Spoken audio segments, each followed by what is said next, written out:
વરરાજા, મેં તને જવાની પરવાનગી આપી. બેસ. હજી તને પીઠી લગાડવાની છે. હજી? હા, તને ખબર છે હળદર લગાડીએ ને તો ગોરા થવાય.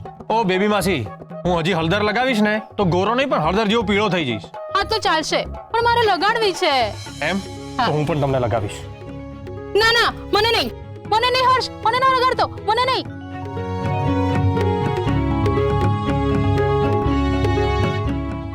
અરે હું ના કહું એટલે નહીં લગાડવાની એવું ના હોય, લગાડવાની હોય.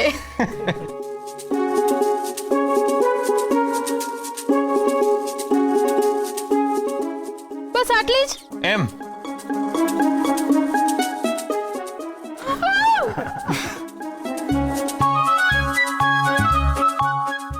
આપણે બધા જ હળદર લગાડીએ અને એકદમ ગોરા થઈ જઈએ એટલે છોકરી વાળાએ લાઈટ ચાલુ કરવી જ ના પડે.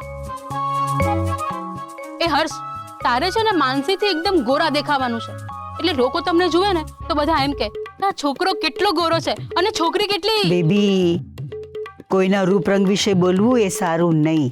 હા હા, નહીં બોલું.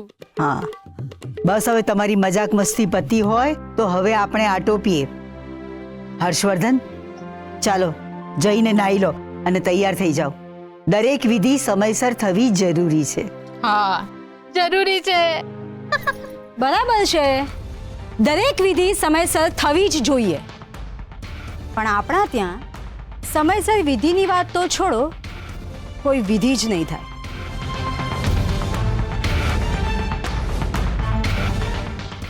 બંધ કરો આ બધું.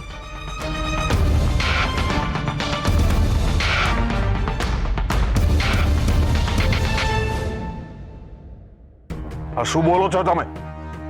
મગજ તો ઠેકાણે છે ને તમારું? તમને લિમિટમાં રહેવાનું કહ્યું હતું અને તમે બા સામે મોં ખોલો છો. એ ભાન છે તમને? દિગ્વિજય, શાંત થાવ.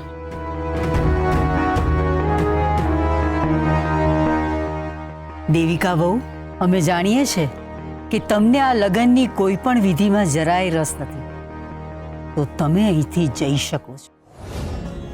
તમે જશો તો અમને ગમશે, એટલે તમારું અહીંથી જવું જરૂરી છે.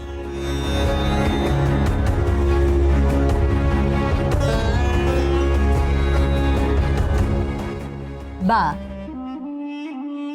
અમે અહીંયાથી જઈએ કે ના જઈએ કોઈને કંઈ જ ફરક નથી પડવાનો. કંઈ જ નહીં. પણ આ તો અમને જે વાતની ખબર પડી છે એ વાત જણાવવી અમને જરૂરી લાગે છે. અને એ વાત છે અમારા લાડકા દિયર હર્ષવર્ધનભાઈના, જેની સાથે લગ્ન થવાના છે, એમના ભાવિ પત્ની ગાયબ છે.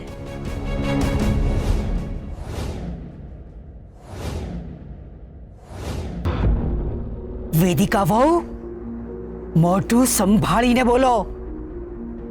બા, મોઢું સંભાળીને જ બોલું છું. જે લક્ષ્મીની પધરામણી આપણા ઘરમાં થવાની હતી એ સૌભાગ્યકાંક્ષિણી ચિરંજીવી માનસીની પધરામણી કોઈ બીજાના ઘરમાં થઈ ગઈ છે.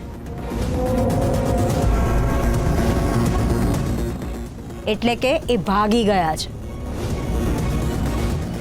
અને ખાલી ભાગી જ નથી ગયા, એમણે એ છોકરા સાથે લગ્ન પણ કરી લીધા છે.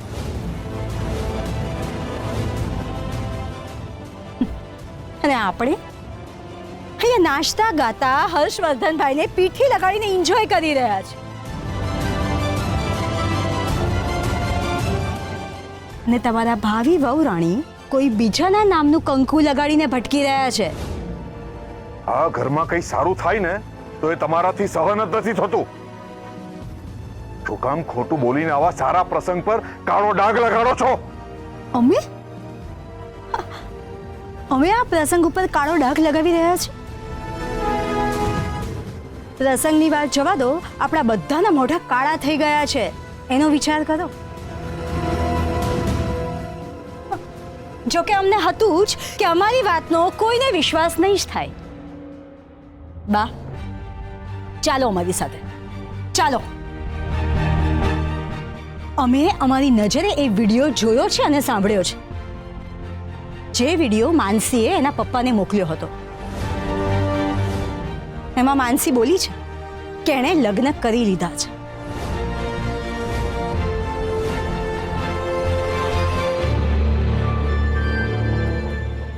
તમને લોકોને હજી વિશ્વાસ નથી આવતો? ચાલો ચાલો મારી સાથે ચાલો અને ખાતરી કરી લો.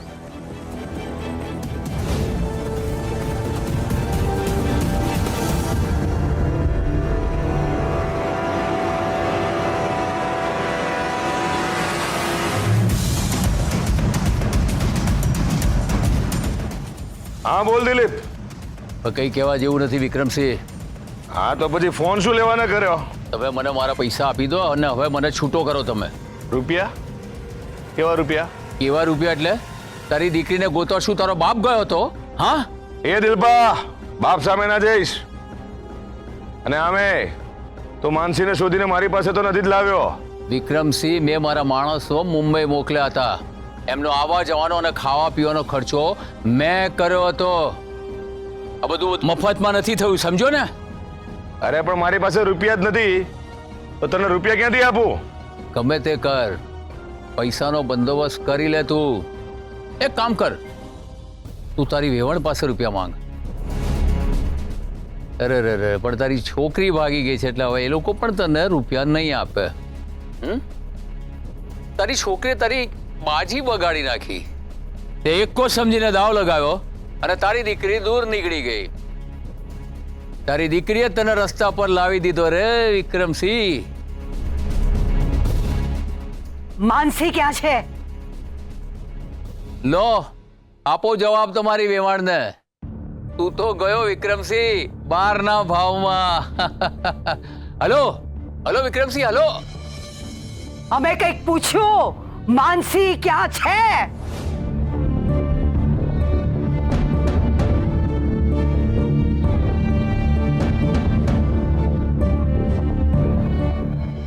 વિક્રમસિંહ, તમારી આબરૂની કિંમત નહીં હોય પણ અમારી છે. અમારી સાથે આ રીતે છેતરપિંડી કરવાની તમારી હિંમત કેવી રીતે થઈ? અમરબા, તું છે? આપણે અંદર જઈને વાત કરીએ. પપ્પા તરફથી હું તમારી માફી માંગુ છું. ખરું કહું ને તો અમને પણ નથી સમજાઈ રહ્યું કે આ કેવી રીતે થઈ ગયું. વિક્રમસિંહ, સવાલ અમે તમને કર્યો છે તો જવાબ પણ તમે જ આપો. હા હા અમરબા, માનસી ક્યાંય નથી ગઈ. માનસી આટલામાં જ હશે. હું એને શોધી લાવીશ. આ વિક્રમસિંહનું વચન છે. વચન? હા, વચનની વાત તો જવા જ દો. તમારી છોકરીના લગ્નનું વચન આપ્યું હતું ને તમે? હા, એ વચન તો પાળી નથી શક્યા અને વચન આપો છો? બા, આ માણસ ખોટું બોલે છે. તમારી દીકરીએ તમને વિડીયો પણ મોકલ્યો હતો ને? એ અમે અમારા કાને સાંભળ્યો છે. માનસી જે છોકરા સાથે ભાગી ગઈ હતી એની સાથે લગ્ન પણ કરી લીધા છે. છે ને વિડીયો તમારી પાસે? હા, તો બતાવો બાને, બતાવો. અને તમારી દીકરી પાછી આવી પણ ગઈ તો એનો શું મતલબ? વિક્રમસિંહ, તમારું મૌન જ બતાવી આપે છે કે તમે અમારી સાથે કેટલો વિશ્વાસઘાત કર્યો છે. તમે સારી રીતે જાણો છો કે તમારે માટે આ લગ્ન કેટલા જરૂરી હતા. તમે તમારી છાતી ઉપર અને અમારી પીઠ પાછળ ખંજર માર્યું છે, ખંજર. અમારા પરિવારની શાખ, અમારી આબરૂ, અમારું નામ, અમારું માન એટલું મોટું છે કે તમે તમારી જાતને વેચી નાખશો ને તો પણ અમારી તોલે નહીં આવી શકો તમે. અને એ તમે સારી રીતે જાણો છો. અને એટલે જ આજે જે કંઈ બોલું છું એ તમારે સાંભળી લેવું પડશે. સાંભળવું જરૂરી છે.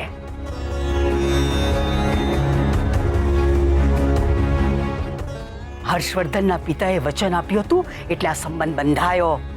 હા, બાકી તમારી લાયકાત શું છે ને એ અમે પણ જાણીએ છીએ અને તમે પણ.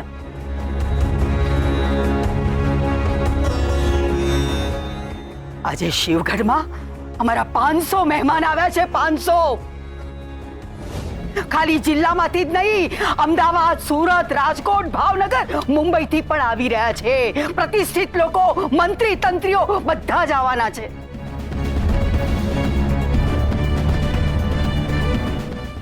શું જવાબ આપીશું? હા, અમારા ચિરંજીવ હર્ષવર્ધનના લગ્ન જેની સાથે થવાના હતા એ છોકરી કોઈ બીજા છોકરા સાથે ભાગી ગઈ,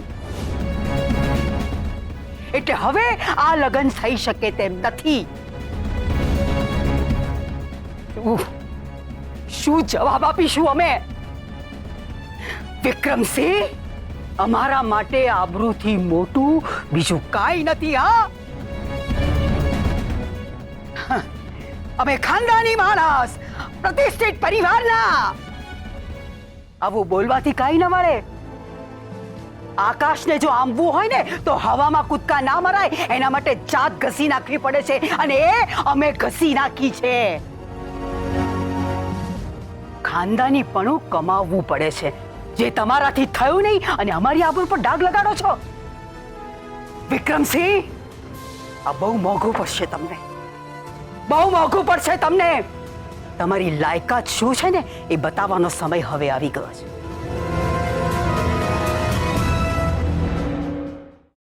બા, ઘરે ચાલો. તમે શું કામ આવ્યા છો?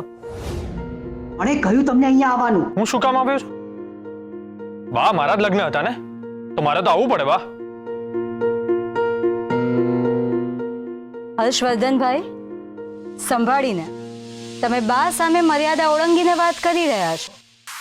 સોરી બા, એક્સ્ટ્રીમલી સોરી.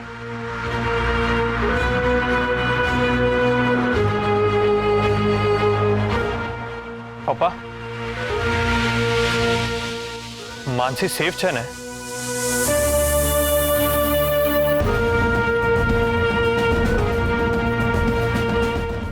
હર્ષવર્ધનભાઈ, આ લોકોએ આપણને છેતર્યા છે, છતાંય તમે આ લોકોની આટલી બધી ચિંતા કેમ કરી રહ્યા છો? વેદિકા ભાભી, હું ખાલી એમની દીકરી વિશે પૂછી રહ્યો છું. પછી એ કોઈ પણની દીકરી હોય, એ સુરક્ષિત હોય એ મહત્વનું છે.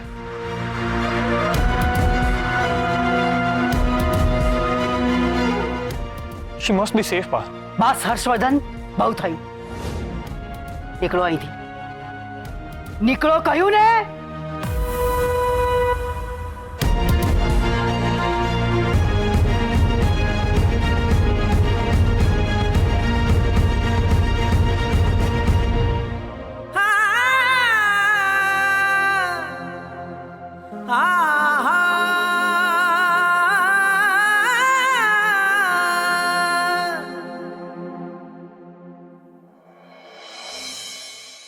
અમૃતબા, દવા લઈ લો. દવા લઈ લો બા. નથી લેવી.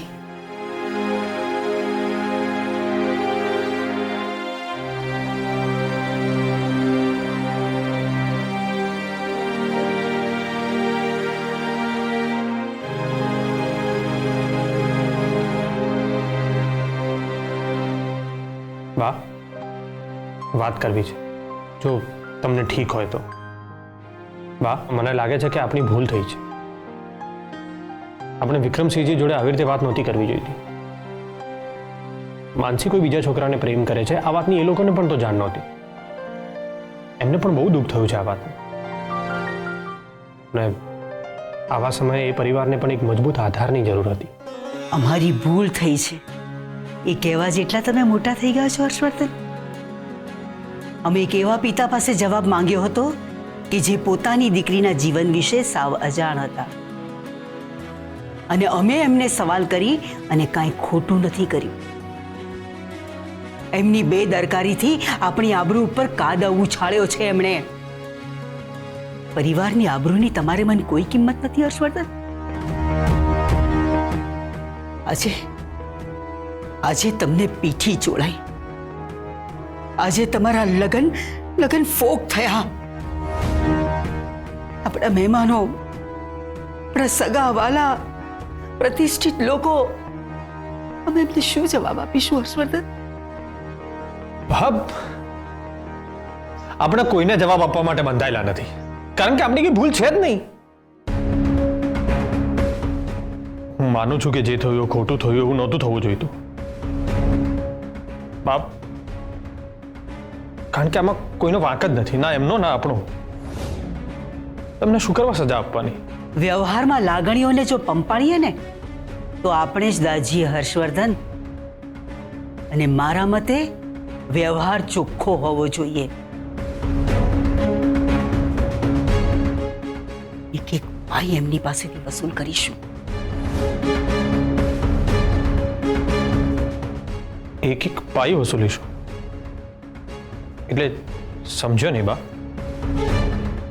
મારા લગ્ન અને પૈસા સાથે શું સંબંધ? તમે આ બધામાં ના પડશો, તમે જઈને આરામ કરો. બા, અધૂરી વાત મને ગુંગલાવી નાખે છે, એવું તમે જ કહો છો ને? હા, પ્લીઝ અધૂરી વાત પૂરી કરો. બા, તમે કયા પૈસાની વાત કરી રહ્યા છો? મારા લગ્ન અને પૈસાને શું સંબંધ? કહો બા. એ હું કહું છું. બેબી, તમારે કાંઈ કહેવાની જરૂર નથી. ઠીક છે, તો હું કાંઈ નથી કહેતી, તો તમે જ કહી દો.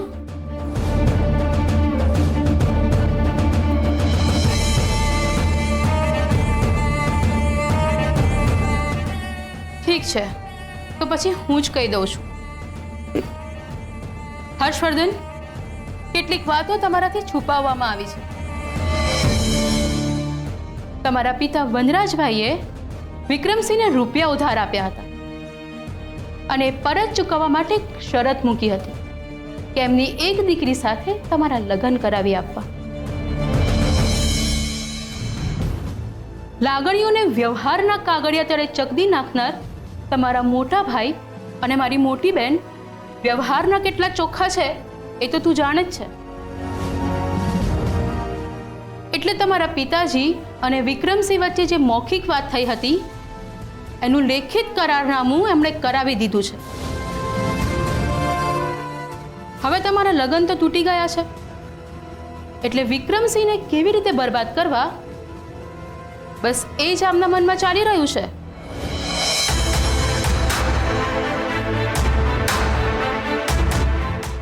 બા,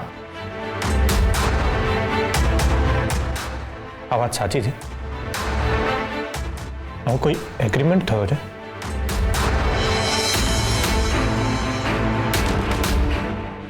વાહ,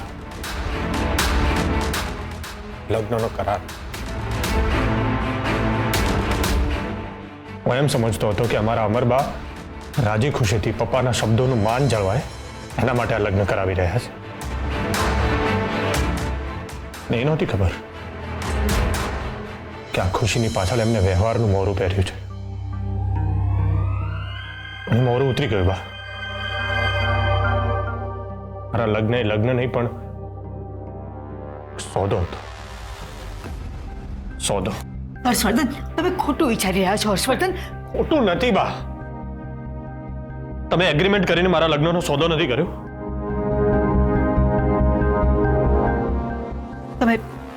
તમે અહીં બેસો, આપણે શાંતિથી વાત કરીએ. બા, હું કંઈ પણ સાંભળવા કે સમજવાની પરિસ્થિતિમાં નથી, પ્લીઝ. ઇનફેક્ટ સાંભળવા જેવું તો કંઈ રહ્યું જ નથી ને. તમારે જે કરવું હતું એ તમે કર્યું. મારે જે કરવું છે ને એ હું કરીશ. તમારે એવું કાંઈ કરવાની જરૂર નથી. પ્લીઝ હર્ષવર્ધન, બા, અત્યારે મને ના રોકશો, કારણ કે હું માનીશ નહીં ને તમારું અપમાન થશે. એ મારે નથી કરવું. હર્ષવર્ધન, હર્ષવર્ધન. બેબી, આ શું કર્યું તમે? શા માટે તમે એમને બધું કહી દીધું? તો તમે શા માટે હર્ષવર્ધન સાથે આવું ખોટું વર્તન કર્યું? તમને ખબર છે ને, કોઈ ખોટું બોલે કે કોઈ ખોટું કરે એને પસંદ નથી. બેન, તમારા 3 છોકરાઓમાં સૌથી ભોળો, સમજદાર અને લાગણીશીલ છોકરો હર્ષવર્ધન છે, અને તમે એની સાથે જ આવું કર્યું? મોટી બેન, એક વાત યાદ રાખજો, જો આમ ને આમ ચાલતું રહેશે ને તો એ દુઃખી થઈને તમારાથી દૂર જતો રહેશે. આમ પણ અર્જુન તો પહેલેથી જ... બસ, તમે ફરીથી મર્યાદા ઓળંગી રહ્યા છો બેબી. હર્ષવર્ધન અમારું લોહી છે. અમે એમને પાસે રાખીએ કે અમારાથી દૂર કરીએ એ તમારે શીખવાડવાની જરૂર નથી. અમે માનીએ છીએ કે નાનપણથી જ તમે એમને સાચવ્યા છે, પણ અમે એની માં છીએ અને માં જ રહીશું. 9મા મહિને પીડા સહન કરીને બાળકને જે જન્મ આપે છે ને, એ માની તોલે બીજું કોઈ ના આવે. તમે એમના માસી છો અને માસી જ રહેશો, બેબી માસી. અને આ વાત તમારે ધ્યાનમાં રાખવી જરૂરી છે.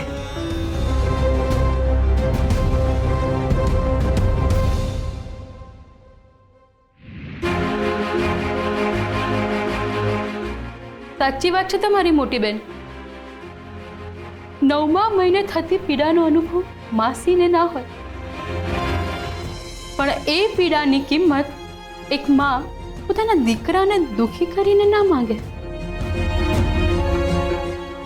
એક કહેવત છે બેન, માં મરે પણ માસી જીવે.